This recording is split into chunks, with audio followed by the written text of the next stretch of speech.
welcome to my channel once again. Are you willing to study in Australia for a master's or a PhD? I bring you another prestigious scholarship from Australia. This one is from the RMIT University in Australia, which is offering fully funded scholarship to domestic and international students from all over the world to study for a master's and a PhD degree with a fully funded scholarship, which precisely is in research.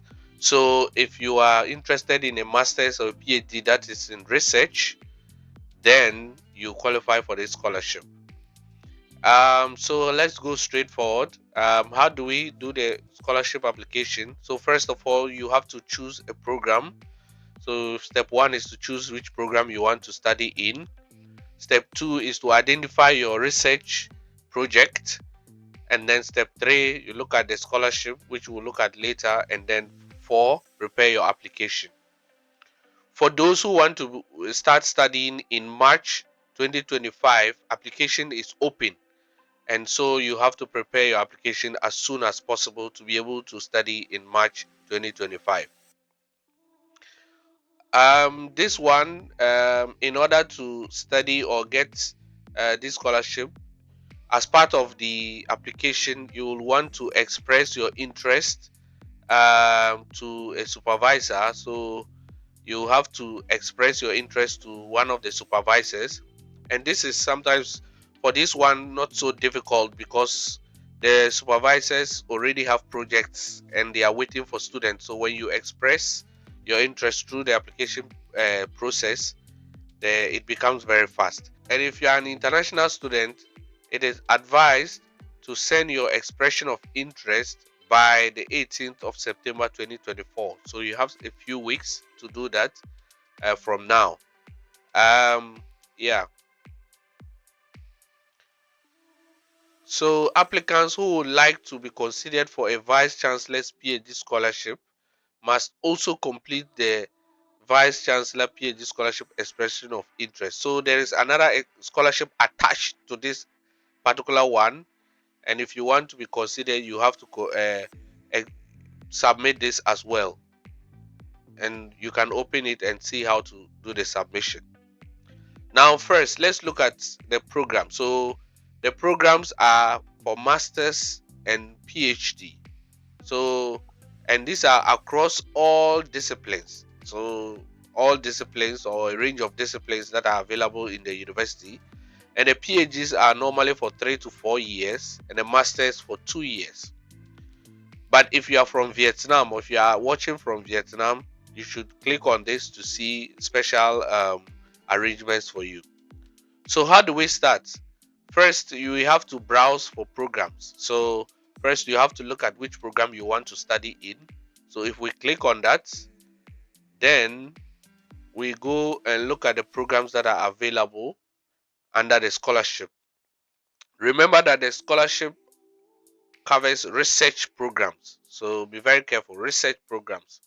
So what are we looking for? So we have courses ranging from architecture, biomedical sciences, communication, engineering, other sciences, environment and aviation, business, law, psychology, social and community. So there are a range of courses. So if we take an example in environment, then we can go through to see what courses they have in environment. So if we go to the environment, we choose as an international student, then it switches. Then we remember the program, the scholarship fits research programs, research. So you first have to come to research and don't choose any other. So go to research. If you go to research, you see the two programs that are under environment. So we have a PhD environmental engineering and a master's in engineering, which is environmental engineering. So this is under Melbourne City. This is in Melbourne City. So if you want to check the details, you click on a master's in engineering, in environmental engineering. If we go down, we see all the details of the program. It's a 2-year program. and the scholarship is covered. Now if you go down, all the program information is there, how you learn and all the career opportunities that come with it and all that. And if you click down to scholarship, you realize that they said the RMIT awards more than 2,000 scholarship every year. So remember that this program is covered.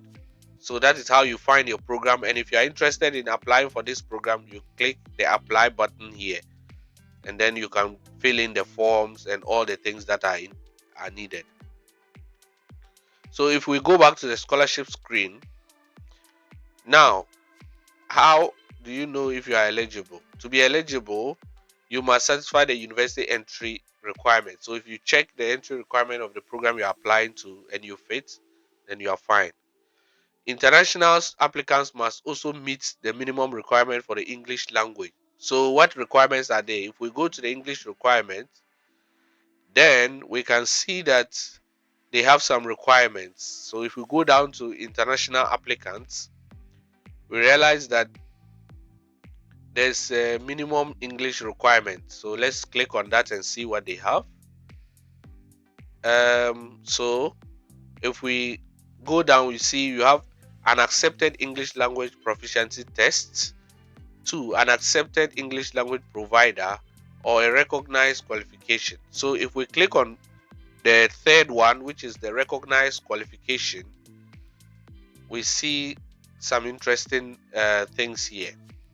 Now they said, so the Australian and international qualifications list in this section can be used to determine English language proficiency for admissions to RMIT University. So if you see your country in this list, or if you see that your country is represented in this list, it means you don't have to submit any English language proficiency. So in Africa, we have Ghana, we have Nigeria, Namibia, Malawi, the Zimbabwe, the South Africans, and all other countries. So if you see your country in this list, then you don't have to submit. Or if you did your bachelor's in this country, if you had your bachelor's from one of these countries, then you don't have to submit any English proficiency. So you are exempted if you are from one of these English-speaking African countries.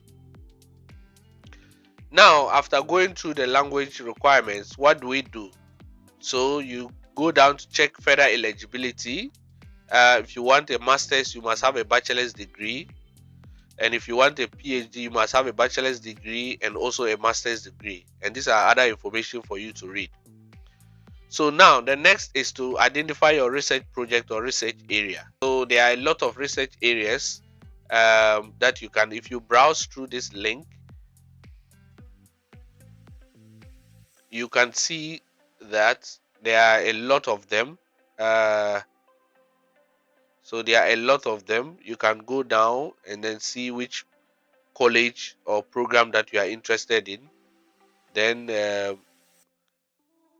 yeah, there are a lot of them. There are so many of them. So you can read which one you are interested in, the project that is going on. And then what do you do next? So if you are interested, it is expected that you contact the project leader to discuss what they call the expression of interest. So every project you see has a project leader and their email. If you don't find the email, you should go into the university's library or staff list and find the person, and then email the person that you are interested in the projects that is listed, and then you can discuss it. So after all the discussion has been done, then you can proceed with the scholarship application. So you can browse here for the research projects. So there are several projects. If you also want to propose your own research, you are welcome to do so, and you contact the person you think can supervise you. Now, the scholarship. So if you go down here, if you see the scholarship, you see that there are two basic scholarships, which is the RTP and the RMIT, and these ones are all covered. So they are all the details here which they want you to read. But remember, in order to be considered for the scholarship, Whilst you are applying, you need to indicate in your application that you are also applying, or you are willing to be considered for the scholarship. So first, there are two stages. You have to express your interest, and then you do the application. And during the application, you have to write in there. There's a portion where you have to write and show that you are willing to be considered for a RMIT scholarship, and therefore they will consider you for the scholarship. So you don't have to make a separate application for the scholarship and admission. Whilst you are doing that, you'll be able to um, uh, be considered. So to apply, you apply through this form, and in the form, they will tell you all the documents that are required. You need a CV, transcript, research proposal, or statement of interest. But if you finally want to do the main application, then this is the button to click on. So this is where you do the main application to the scholarship. So that is basically how it is. And beware that the application is open and it's closing soon. So if you are interested, you need to start applying now. So that is it, guys, and I think this is pretty clear. And if you want to start the application, please do so, and remember to comment your questions that you have below. If you have any questions, please let me know in the comment section, and also comment the countries that you want to see next. So the countries that you are interested in studying and the courses you are interested in studying, comment them below, then I can find them for you. Thank you.